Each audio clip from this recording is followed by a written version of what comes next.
Assalamualaikum warahmatullahi wabarakatuh. Saya Devi Ramadhani dengan NIM 43020190073 Program Studi Manajemen Dakwah akan menjelaskan pentingnya belajar pendidikan kewarganegaraan.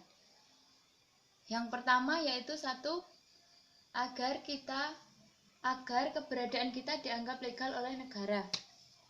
Karena kita tinggal di sebuah wilayah yang harus mendapatkan legalitas hukum. Yang kedua, agar kita mendapatkan hak-hak sebagai warga negara. Hak-hak negara meliputi 1. Hak hidup. Negara harus menjamin kita mendapatkan kehidupan yang baik atau yang layak.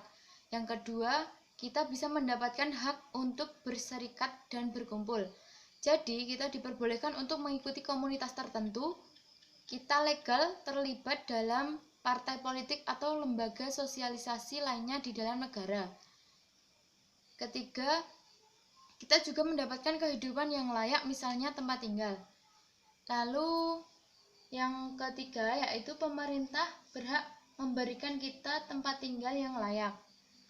Harusnya kita sebagai warga negara itu boleh mendapatkan tempat tinggal yang layak, entah itu melalui rumah bersubsidi ataupun yang lainnya. Itu juga merupakan tanggung jawab dari pemerintah.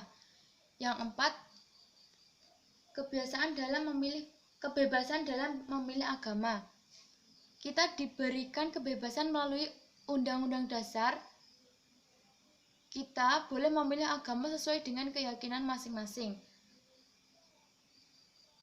Mohon maaf, yang poin kelima tidak masuk dalam peta konsep, jadi saya jelaskan di sini saja langsung. Yang kelima yaitu jaminan kesehatan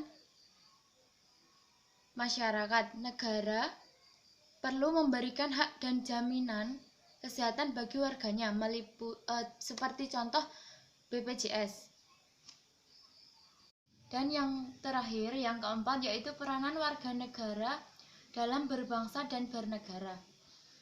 Yang pertama, membiasakan agar berbuat dengan sesuai hukum yang berlaku. Kita harus sportif dalam melakukan hal apapun. Yang kedua, membiasakan bertindak secara demokratis, bukan autokrasi atau tirani.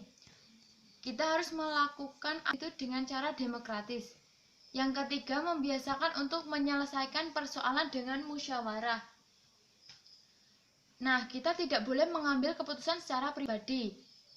Yang keempat yaitu membiasakan mengadakan perubahan secara damai dan tidak dengan kekerasan. Apapun itu harus kita lakukan dengan damai dan kita harus menghindari yang namanya kekerasan. Yang kelima yaitu membiasakan untuk memilih pemimpin dengan cara demokratis. Selain kita melihat dari bagaimana pendidikannya, kita juga harus melihat bibit, bebet, dan bobotnya. Yang keempat, selalu menggunakan akal sehat dan hati nurani dalam musyawarah. Dalam musyawarah ini kita tidak dianjurkan untuk mengedepankan ego sendiri. Yang ketujuh yaitu selalu mempertanggungjawabkan hasil keputusan musyawarah baik kepada Tuhan, masyarakat, dan bangsa dan bernegara. Nah, kita harus selalu bertanggung jawab apapun keputusan yang telah kita ambil. Yang kedelapan, menggunakan kebebasan dengan penuh tanggung jawab. Tanggung jawab sangat penting bagi kita. Dan yang terakhir yaitu yang kesembilan, membiasakan memberikan kritik dan saran yang membangun. Kritik dan saran yang membangun dapat membangun. Kritik dan saran itu gunanya untuk membangun supaya kita kedepannya lebih baik lagi.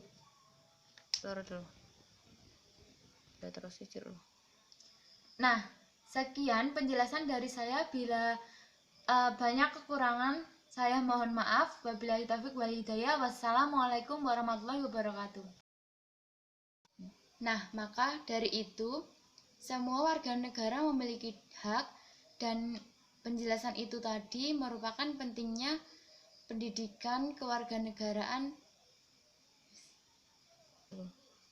Nah, selanjutnya yang kedua yaitu negara dan aspek-aspek kewarganegaraan.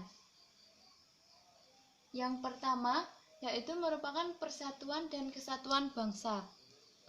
Persatuan dan kesatuan bangsa meliputi hidup rukun dalam perbedaan, cinta lingkungan, kebanggaan sebagai bangsa Indonesia, Sumpah Pemuda, keutuhan NKRI, partisipasi dalam pembelaan negara, dan sikap positif terhadap NKRI. Yang kedua yaitu norma hukum dan peraturan. Meliputi tata tertib dalam kehidupan berkeluarga, tata tertib di sekolah, norma yang berlaku di masyarakat, peraturan-peraturan daerah, norma-norma dalam kehidupan berbangsa dan bernegara, dan juga sistem hukum dan peradilan nasional. Yang ketiga yaitu hak dan asasi manusia. Meliputi kewajiban anak, hak dan kewajiban anggota masyarakat, instrumen nasional dan juga internasional hak asasi manusia. Yang keempat, kemajuan warga negara. Meliputi gotong royong, harga diri sebagai masyarakat, kebebasan berorganisasi, kemerdekaan mengeluarkan pendapat, menghargai keputusan bersama, prestasi diri, dan juga persamaan kedudukan warga negara. Yang kelima yaitu konstitusi negara. Konstitusi negara merupakan proklamasi kemerdekaan dan konstitusi yang pertama. Konstitusi-konstitusi yang pernah digunakan di Indonesia dan juga hubungan dasar dengan negara konstitusi. Yang keenam yaitu kekuasaan dan politik.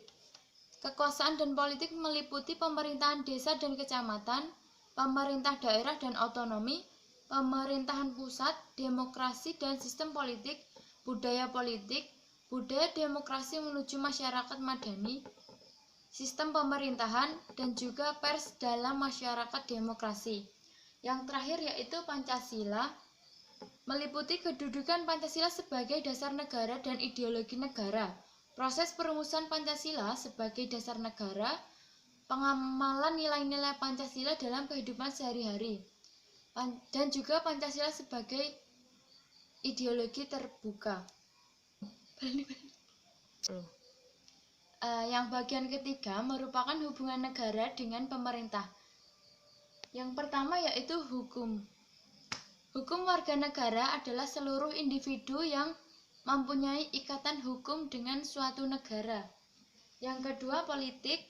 Dalam hubungan negara, pemerintah menjalankan tugas negara karena negara merupakan suatu alat dari sekumpulan manusia yang merupakan rakyat negara untuk mencapai tujuan negara. Yang ketiga dan keempat digabung saja kesusilaan dan kebudayaan. Dalam hubungan antara warga negara dengan pemerintah, untuk menilai tindakan pemerintah terhadap warga negara juga diperlukan pertimbangan hal-hal yang patut dan selaras dengan pandangan masyarakat.